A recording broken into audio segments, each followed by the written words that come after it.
Bem-vindos à nossa 14ª aula do nosso curso sobre o livro da Fé Ortodoxa de São João Damasceno. Então, nas aulas passadas, a gente viu a primeira parte do livro, que é a parte filosófica, a primeira, né, e segunda parte do livro, que são partes filosóficas. Agora a gente vai ver a terceira e quarta, que são partes teológicas. E nessa terceira parte, então, é sobre a cristologia da obra, né, sobre a pessoa de Jesus Cristo, especificamente, que São João Damasceno vai começar a tratar. Então, teremos aí 3 aulas falando sobre essa terceira parte do livro, sobre a cristologia, e depois outras mais também, falando sobre as heresias cristológicas. Se alguém procurou introduzir uma divisão nessa massa de 100 capítulos, é aqui no capítulo 45 que se pode praticá-la. A justificativa seria encontrada em pequenos rascunhos, como os de Teodoreto de Ciro, que falamos acima. Esta segunda parte, então, poderia ostentar o título de O Verbo Encarnado Salvador e poderia ostentar o título de O Verbo Encarnado Salvador e Justo. No entanto, também, nada o impõe e é melhor destacar a continuidade e a unidade das centúrias. Ao abordar a cristologia de Damasceno, notamos primeiro a escassez de citações das Escrituras. As obras dos padres da Igreja, tratados ou homilias, são dirigidas à comunidade cristã, a fim de garantir ou iluminar a fé. Daí o papel proeminente da Escritura. Nemésios raciocinou como um filósofo e visava tanto os estrangeiros, os pagãos, quanto os cristãos cultos. São João Damasceno, no ambiente em que vive, ele tem preocupações com uma ordem vizinha, que nesse caso cede às demandas pastorais. Esse livro, A Fé Ortodoxa, foi dedicado a um bispo e concentra seu esforço então para elucidar a doutrina em 2 pontos essenciais: o livre-arbítrio do homem, como vimos, e a noção de natureza, a qual está ligada à hipóstase. Ambos formam a estrutura dos capítulos cristológicos. João estabelece como filósofo o caráter único da pessoa de Cristo. Ele não é um profeta. Mesmo sem pares, é Deus presente em forma humana em nosso mundo. Ele evoca claramente os 2 métodos possíveis em seu capítulo 5 e dará o primeiro lugar à Escritura, quando ele lidar com a vida do cristão na igreja, que serão os capítulos 82 e seguintes. Ou quando ele escreverá também as páginas no sábado, no capítulo 96. A segunda observação sobre o método do autor diz respeito ao inspirador dessa cristologia. São João Damasceno segue de perto, cita ou resume a disputa com Piro, de Máximo o Confessor.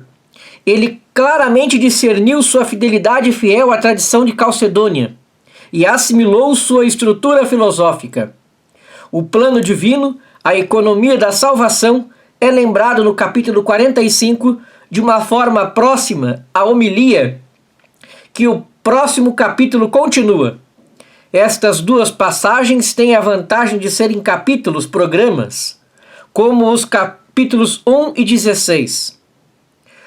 O segundo envolve o plano divino na história. O final do capítulo 46 destaca essa entrada na história do Verbo e fornece a chave para os seguintes desenvolvimentos.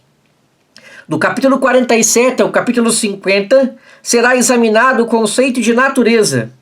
Depois de 51 a 55, o de pessoa ou hipóstase, isto é, a própria continuação da pessoa solteira do Verbo encarnado, aplicando o conceito de natureza a Cristo.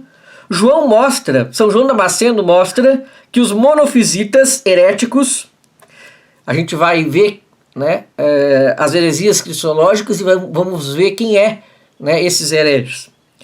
não entendiam a necessária natureza dupla de Cristo. Cada uma das duas naturezas mantém sua plenitude para fazer o único Cristo. O funcionamento concreto da pessoa solteira do Verbo encarnado é o assunto desses capítulos. A composição é a mesma. Um princípio é afirmado ou lembrado, depois aplicado ao caso de Cristo. É uma composição do tipo escolar, acadêmico, que pode ser rastreada até o ensino de São João Damasceno a São Sabas. O sotaque é colocado no fato de que uma natureza não pode ser dividida. Uma natureza, escreveu o nosso autor na Dialética, é princípio de movimento e descanso, é um todo inseparável. Se o capítulo 51 então reúne as afirmações dogmáticas dos padres da Igreja e dos concílios sobre a hipóstase única do Verbo encarnado, é porque aparece mais como uma conclusão da análise anterior. De fato, os capítulos 52 a 55 constituem respostas às objeções, além de esclarecimentos. O capítulo 52, às vezes, leva palavra por palavra as definições dadas no capítulo 50 da Dialética, sobre uma simples questão de ordem filosófica. São João Damasceno, então, descobre o caráter único desse homem que é Cristo, que é a aposta de toda a cristologia. Adorar a carne humana de Cristo é adorar a palavra de Deus, o Verbo de Deus que se fez carne. A união das duas naturezas na pessoa divina do Verbo é tão íntima que nenhum outro exemplo pode ser oferecido. E as próprias comparações mostram sua inadequação. Ferro, fogo, madeira e fogo. E o autor, no final do capítulo, nos leva ao que ele nunca perde de vista: a revelação trinitária. O capítulo 53 tem como alvo as céfilos. Temos um texto de São João Damasceno contra esses hereges. O Trisagion, capítulo 54, que é apenas um caso especial. João considera a unidade divina na Trindade e se opõe ele a Pedro de Foulon.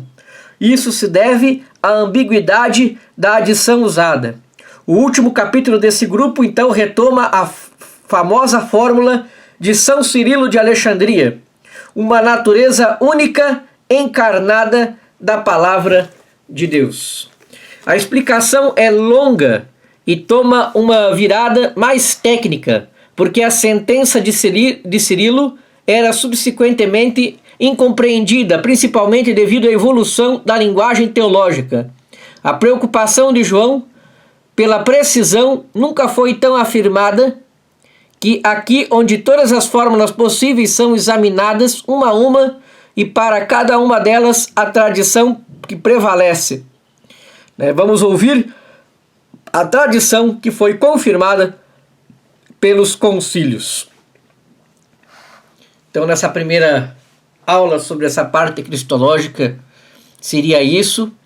Depois que nós terminarmos essas aulas sobre a parte cristológica, nós vamos estudar as heresias cristológicas e os concílios, que os concílios falaram, para conseguir entender o que São João Damasceno está querendo construir e nos transmitir.